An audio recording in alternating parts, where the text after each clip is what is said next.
Yo, what's going on, guys? Jared here. You guys are probably wondering, Jared, you literally just made a Centurion profile. Why are you doing this? Yeah, I just top forward the Remote Duel Regional very surprisingly with this deck. Yeah, it just performed really well. I was really surprised, but I'm really happy with it, obviously. It did well. So it's pretty much this, like, pretty close to the same list. I'm going to show the side deck this time. I'm going to answer some questions from the previous video, too. I think that's, like, a good way of doing it, just to make this video have kind of more value to it. Because, yeah, I just don't want to completely upload the same thing and just add things about, like, specific choices and builds and stuff like that. And some better explanations, so I guess we could just do that. Yeah, so I'm going to, like, speed through, like, the actual cards. So it's 3 Primera. Oh, but actually, before I actually jump into the list, I wanted to give two things. One thing, the Remote Duel regional experience was great for me. All my opponents, all 8 of them, I was 7-1. All 8 of my opponents were absolutely amazing. They were all super nice. No problems. Everyone was super understanding of each other, good communication, stuff like that. So great sportsmanship all around for the entire tournament. The event was run very smoothly. And yeah, so that's it for the Remote Duel regional aspect of it. And then for the actual deck, I want to give a shout out to Nick because he went 7-1. 7-1-1 going into the last round, and then he sadly lost the last round. So he was very close to top hitting as well with a very similar list. But yeah, just unfortunately in the last round. So yeah, that is pretty much it for this, but yeah, so very quickly, just go over the cards. Easy stuff. 3 copies of Primera, 3 copies of Trudia, 1 copy of Emeth, 3 copies of Emblem of Oath, 3 copies of Stand Up, 1 copy of Terraforming. Anyone who plays Centur-Ion knows this is like very normal. I don't really need to explain this too much. The stuff that I think I'm going to explain a little bit more right now is the Super Heavy engine, which is 3 copies of Kaushi, 3 copies of Motorbike, 1 copy of Booster, Big Benki, and Regulus. So this engine, this package, is a 9-card package. Is really good for its reason to diversify. So probably the number one question I got in the previous video was, why aren't you playing what's it called? The Horus engine or Pure? Like, those seem to be the best ones. Like, apparently this was the least popular one. I didn't know. I just started playing this deck very recently. So in my eyes, and obviously Nick's eyes as well, we were talking about it, was that these are the most wide range cards to play around stuff and through stuff. Absolutely. Like, the Horus engine can make a Galaxy with, but you have to discard cards. It's also way more fragile to other stuff. Like, Ash really hurts that line. And then, like, Zombie Vampire is not a guaranteed start. General level 8 monsters aren't really what you need a lot of the time. So it's kind of like whatever. You need more usually. So this really suffices. So the Super Heavy engine can essentially get you to a level 12 Synchro by itself, which can be through tilting entrainment to then get Prodigy, and then go into a level 12 like Legatia to be able to get your scales. You can still Pendulum Summon after too, so that's one thing you can do with it. You are also able to go into Baron with Excel if you use Bike. So that is obviously another line that you have, is to be able to go into this. There's one way of installation. And another thing you can do is go into Merrymaker, into Sargus, and that allows you to get Regulus, and that is if you just have Wakaushi, that still gives you the installation, because you put the Sargus in the extra monster zone and you link it off for Gravity Controller, so that gives you the machine in the graveyard as well, so it gives you at least a negate to be able to keep comboing with your Centur-Ion cards if you already have it. Also, they can be starters if you do not have any Centurions. You are able to go into Flame Banshee, and then Flame Banshee can get you to Trudia, and then you can normal summon Trudia and start doing, that's like full Centurion combo if you just are able to do that. So obviously that is also very, very strong. And lastly, if you get Dimension Shifter, which did happen to be the last round, you're able to still do Wakaushi and everything fine, and end on a Baguska to be able to stall for the rounds, because the decks that play Shifter it is more difficult to deal with Baguska. So this utility is so much more, and like numbers wise is better because of these 6 than the other engines in at least my eyes. I understand this completely. This is so much versatility of what it can do. Yes, there is some scenarios where it's like a Droll may hurt more, but it's either you are playing into Droll a little bit more, but then you're losing to Veiler, Imperm, Mourner, Ash more. Does that make sense?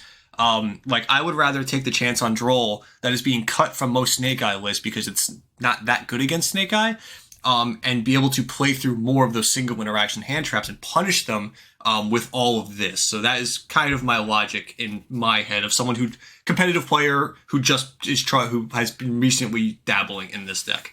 Yeah, so that is pretty much the reason for all of that. But for the Merrymaker, of course, you also have like a nice Zeus line in that too, being able to go Zeus Regulus. That's just like an obvious thing that I wanted to mention as well in that. So that much utility for this package is crazy. I've also used today Regulus as a level 8 extender, which was very nice to synchro with, what's it called? To synchro with Wakaushi or Primera to go to a level 12 synchro. That's also come up.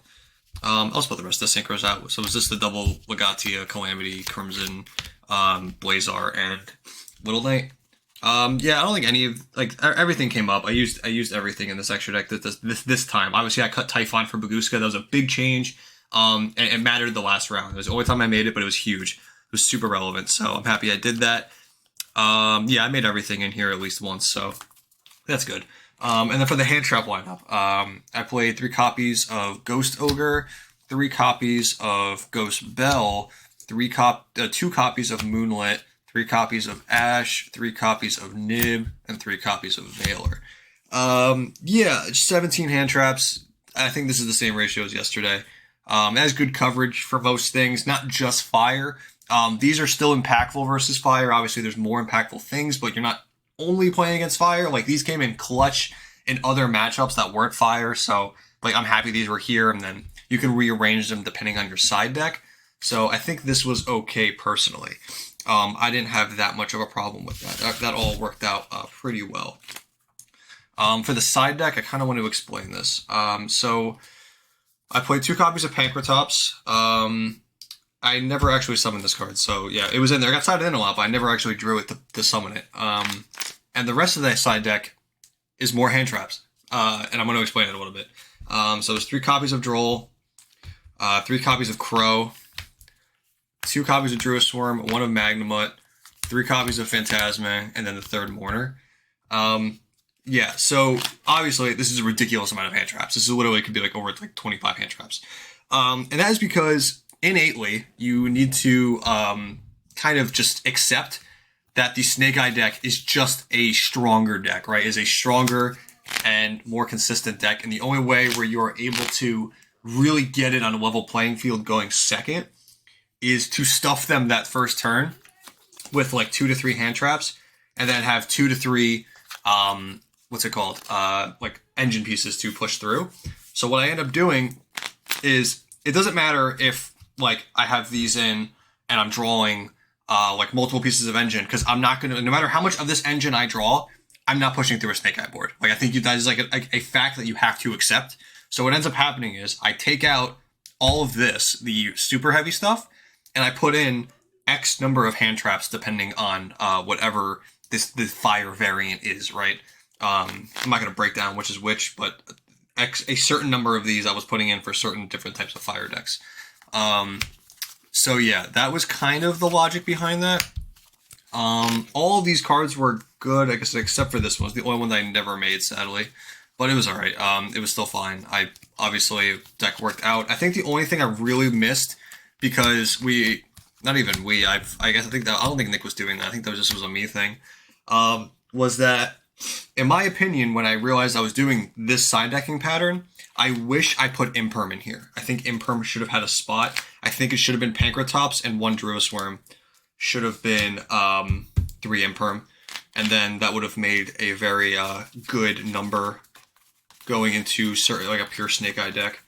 So I think these should be Imperms in the future, because you're signing these out anyway, so you are able to play the non-pieces, just so that you can use them, because it's so good how much value you get from these cards. Because you do kind of have to sack them. You kind of have to sack the Snake Eye deck to be able to push through. And I did not just play Snake Eye. I played probably like 4 or 5 Snake Eye decks. But there was also like Kashtira, Tearlament. I think there was a lab in there. There's a lot of different stuff. I really can't even remember all of them. I played so many different things. But yeah, overall, again, that's pretty much the deck. I don't think there's really too much else to explain. Again, I really like the deck. It worked very well. I really like the super heavy stuff. I really can't recommend it enough. It came in clutch a lot of the time, even chain blocking certain things. Oh, one more thing. People right now, I would say, because I don't know how often Centur-Ion does well in events, but I don't think a lot of people know how to properly interact with this deck. I think these Centur-Ion cards have not been doing well enough and popular enough to where they're kind of respecting it to really read them and understand where to hit it.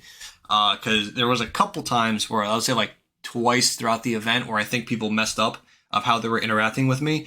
It might have been like hiding knowledge or trying to play around certain things, but overall it was like, still, I think that there is a level of people not understanding where to hand trap certain things or where to use certain interactions on stuff. So it is just something to keep in mind, that when you're playing this, you not everybody's going to know exactly where to interact. Not everybody is you playing the deck and understands how to pilot it. So just something to keep in mind in that aspect. So overall, I hope you guys enjoyed this profile. It's a little bit different. I kind of just like went a little bit more in depth about it, but overall, I liked it a lot again. So if you guys any more suggestions or questions, put them down in the comments. I'll try to answer them. Yeah, overall, thank you guys for watching. Please subscribe if you enjoy. I would really appreciate it. And yeah, I will see you guys in the next video. Bye, guys.